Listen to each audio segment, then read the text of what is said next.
Welcome to my channel. My name is Vishal and hope आप सब बढ़िया होंगे।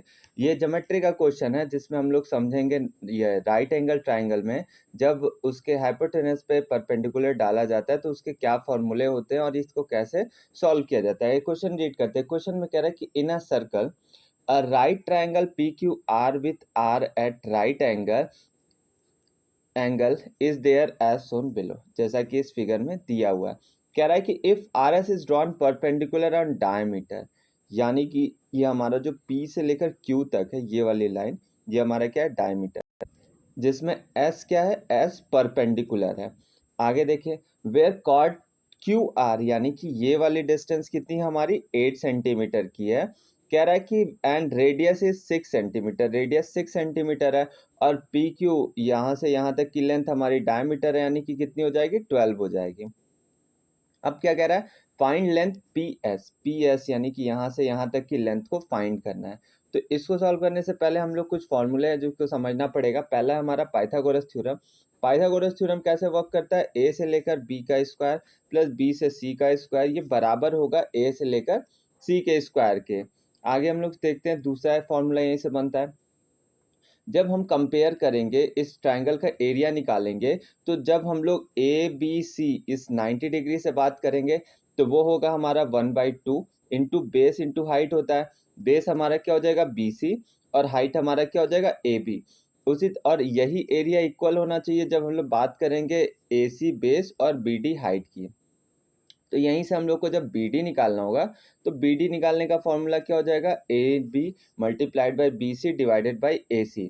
अब हम लोग चलते हैं दूसरे फॉर्मूले पे। दूसरा फॉर्मूला क्या बताता है हम लोग का कि जब हम लोग को BD निकालना हो तो और हमें A से लेकर D तक दिया हो और D से लेकर C तक दिया हुआ, तो हम लोग क्या करेंगे, BD square is equal to AD multiplied by A B square. जब हम लोग ए बी स्क्वायर निकालते हैं, ए बी स्क्वायर यानी कि इसका स्क्वायर जब करेंगे ए से बी का स्क्वायर तो वो हमारा होगा ए से लेकर डी, यानी कि इस साइड से पास वाली साइड का ए से लेकर डी मल्टीप्लाइड बाई ए से लेकर सी। यानी कि अगर हम इसको इरेज करके देखना चाहें तो यहाँ अब हम लोग निकालेंगे तो ए से लेकर बी तक का इसका स्क्वायर जो होगा वो ए से डी का स्क्वायर और मल्टीप्लाई कर दिया जाएगा ए से लेकर सी तक के स्क्वायर, तो उसके बराबर होगा। सेम एज बी सी का स्क्वायर क्या हो जाएगा, ये सी डी मल्टीप्लाइड बाई ए सी।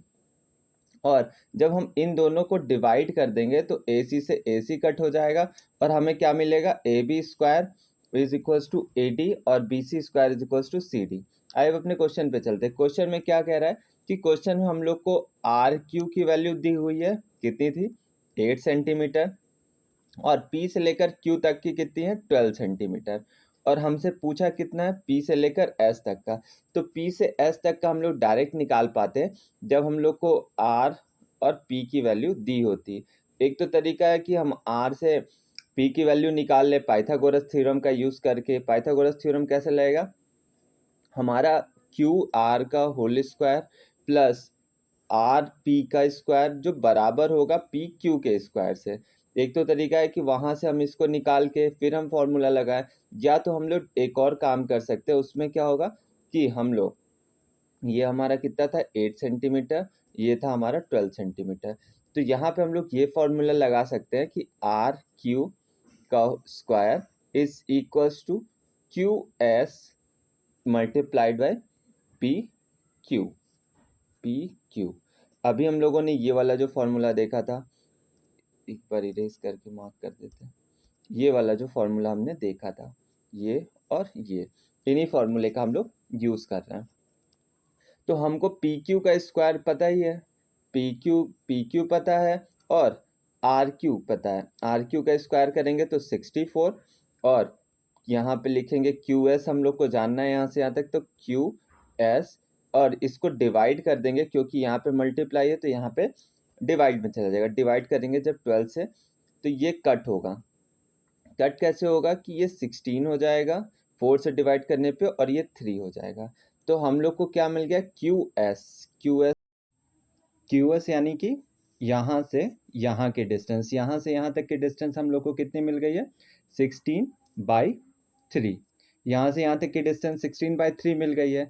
और हम लोग को पी एस चाहिए, तो पी एस निकालेंगे कैसे? जब हम लोग पी क्यू में से सब्सट्रैक्ट कर देंगे एस क्यू, पी क्यू में से जब सब्सट्रैक्ट कर देंगे एस क्यू तो हम लोग को मिल जाएगा पी एस। पी एस की वैल्यू अब निकालते हैं हम लोग। पी क्यू हमारा कितना है 12 और पी एस है हमारा 16/3। जैसे इसको हम लोग सब्सट्रैक्ट करेंगे तो हमको मिलेगा 20/3। 20/3 का मतलब क्या है कि या तो 20/3 लिखें, या तो हम लोग इसी को और सिंप्लीफाई करके ये भी ऑप्शन मिल सकता है हम लोग को 20/3 के जगह 6 कंप्लीट 2/3, या फिर यही मिल सकता है हम लोग को 6.67, ये भी आंसर मिल सकता है हमको। और ये जो फॉर्मूले हैं ये आपको याद होना बहुत ज़रूरी है, क्योंकि इससे क्वेश्चन ज़रूर पूछे जाते हैं, इन सारे फॉर्मूले से क्वेश्चन ज़रूर आते हैं। अगर समझ में आया होगा तो don't forget to like share and subscribe. Thank you.